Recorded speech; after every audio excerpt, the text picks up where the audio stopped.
Hello everybody, welcome to another video. So today I'm bringing you guys a quick unboxing and overview of the ASUS ROG Strix X470-F Gaming motherboard. Stay tuned.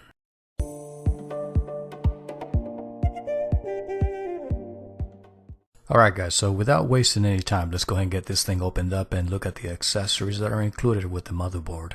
The reason why I went with this board here is because I want to build a computer for video editing. I know that with the second generation of AMD processors, you get better memory support. I would suspect that I'm not going to have the same issues that I did with the first generation CPUs. My Ryzen 1700 processor was a horrible CPU to deal with as far as memory went. I had a lot of trouble with compatibility and such.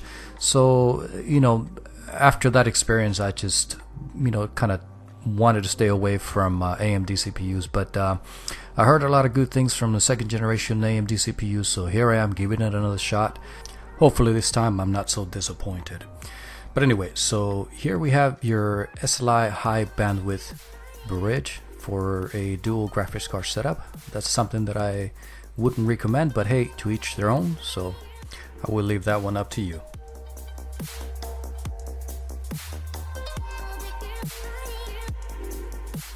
Here are two of four SATA cables that you get with this motherboard.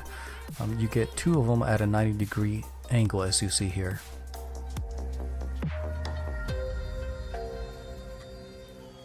This is your RGB cable that you would use to connect your CPU to the motherboard in order for you to control it with the Aura software, which you can download from ASUS.com.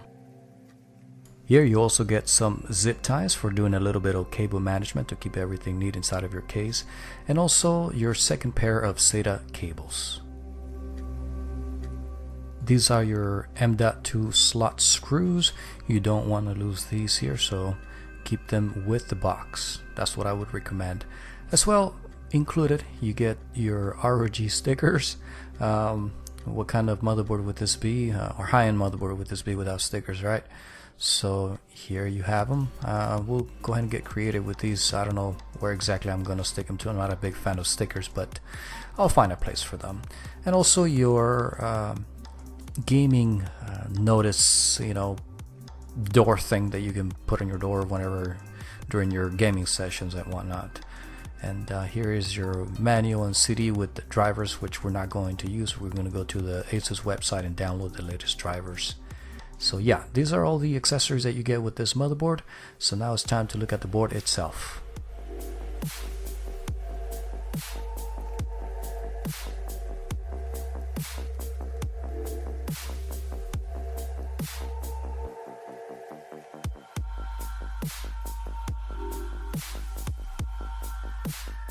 Okay, so aesthetically speaking, I have to say that this is a very good looking motherboard. ASUS put a lot of attention to detail here, to give you that little bit of extra eye candy there with some natural lighting effects that are going on the chipset heatsink, as you can see there.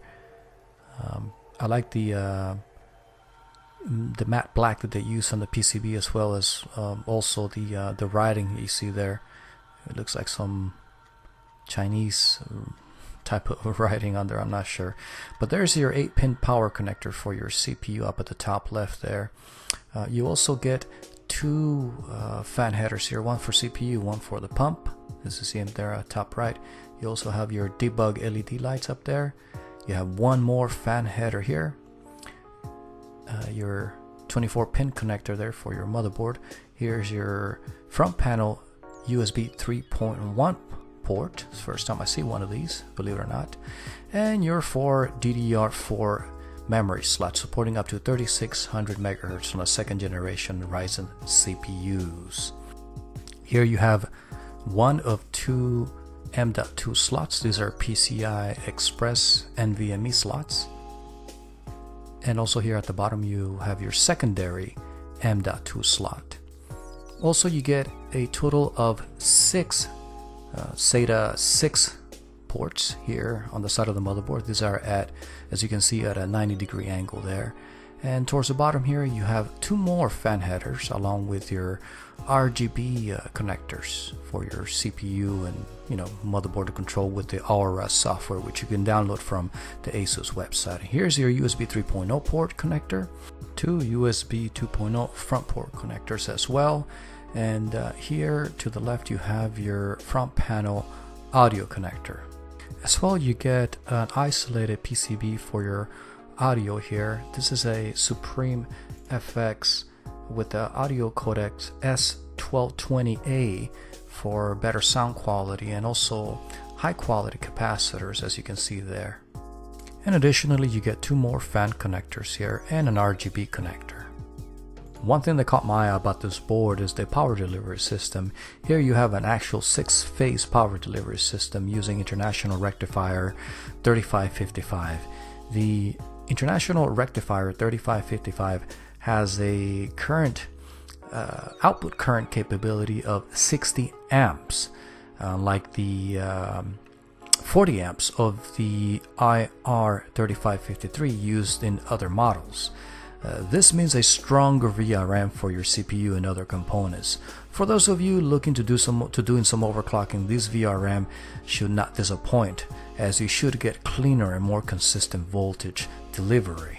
I couldn't find any more detailed specifications about the International Rectifier 3555, but they're very similar when it comes to specifications as far as temperature and so on with the International Rectifier 3553.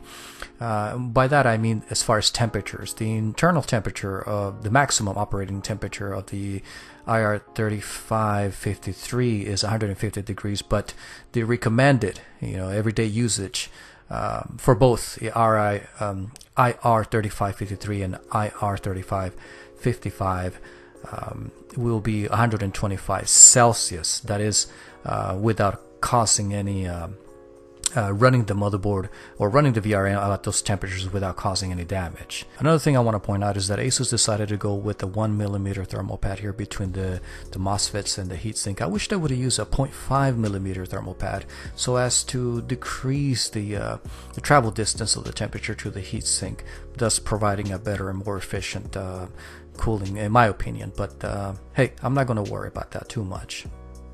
Alright, so let's go ahead and take a look at the input-output ports on the motherboard here. Top left, you have your PS2 connector there for your keyboard and mouse. You have your Type-C connector, DisplayPort, and HDMI, 1 USB 3.0 port, 2 USB 3.1 ports, 2 more USB 3.0 ports, your Gigabit Ethernet, and your audio out.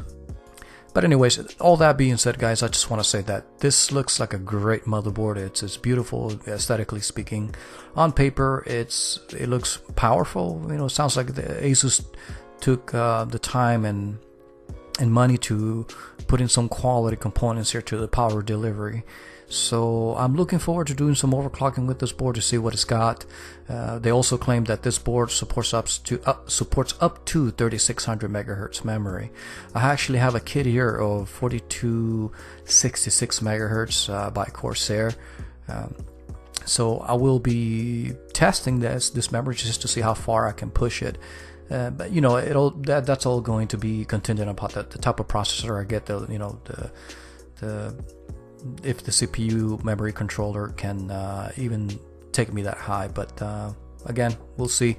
I will be building a system using this motherboard here. I don't know yet if I'm going with the 2600X or the 2700X AMD processor yet. But either way, that video is coming up, so you guys stay tuned for that.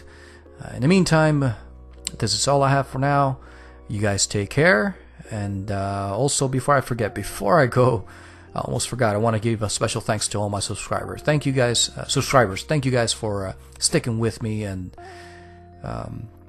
being with me and supporting me here in the growth of my little channel. So again, thank you very much. And I will leave you guys with some slides here of the board. I hope you guys liked the video. If you did, hit thumbs up, subscribe for more content coming up. If you didn't like the video for whatever reason, you know what to do. I'll see you guys in the next one. Take care. Bye.